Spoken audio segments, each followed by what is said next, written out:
Everybody, welcome back to Live for Tool On. Today I am actually drywalling a wall, so not a big deal, but I figured it was a great opportunity to talk about the 3 different most commonly used methods for driving drywall screws. First is this right here. This is just a little tip, Phillips bit right in there, and it goes into your hex holder. Whatever you have, you can put it directly into a drill. And what that does, so it actually just stops the screw from going in too far, and that's what this little cup does. So it works okay. The problem that you have is the harder you push, the deeper it goes, and you can blow the drywall out sort of easy if you're not careful with it. But it's a low-cost, super easy option, and I actually got that at Harbor Freight. It wasn't that expensive, so you can go out there and get those for, like, I think maybe $5.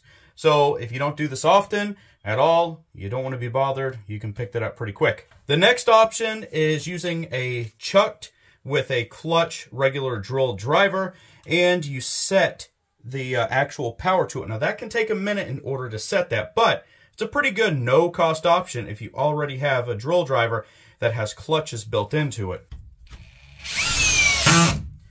So I set this one and it drove it perfectly, not a problem. The problem comes in is whenever you hit a hard spot in the wood or you hit a soft spot in the wood, and at that point, well, it'll blow it out pretty easy. So you got to be careful about that, but it is a no-cost option if you already have one of these. It just takes a little bit more finesse. Now the last option I'm going to talk about, this is an actual drywall screw gun.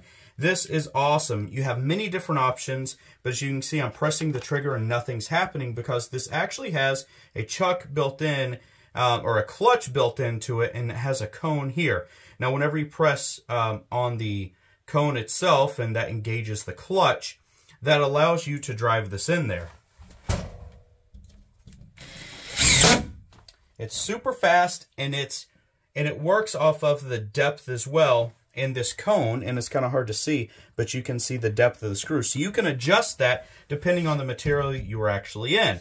This works out super well, and you have a lot of good experiences with it, and it's dedicated to this. So this is a quiet drive. It has many different options, and you actually have a lock. I'm going to pull this lock up, hold it in.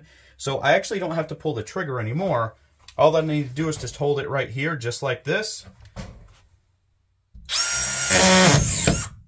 And it drives it in without any issues. Now that's if you are really talented at this and you have a lot of really quick screwing skills, so you can just go right up the wall. But this has been a game changer for me, just for the simple fact that I can just set it and I can go without any issues, because it uses a lot of intelligence within here to control what you're actually doing, so you have a perfect drive every time. But if you take a look at this, as you can see, all the screws are actually driven just fine. It's really a preference, what you're most comfortable with, and, you know, how much money do you want to spend. But what I can say is that if you're going to do a lot of drywall work, you probably should think about one of the guns there. Before I go, I do want to show you the little light that I'm using.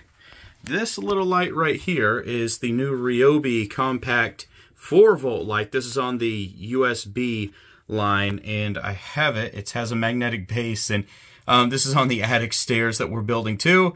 And you can see it's just sitting right there on the mud knife, and it is doing a great job. I have no light in this room, but it is doing absolutely fine, and it's illuminating it for us, so we have everything that we need. Everybody, I hope that you liked the video. I hope that it helped you out in some way. If it did, please hit that like button. Don't forget to subscribe, hit that little bell so you see when all my little videos come out. And leave me a comment. I always respond to the comments. There's so many more ways that we can drive a drywall screw in here, but I'm going over the most common ones that's kind of controlled and helps you out. But like I said, this is all preference and what really makes sense to you. I hope to see everybody in the next video. Take care.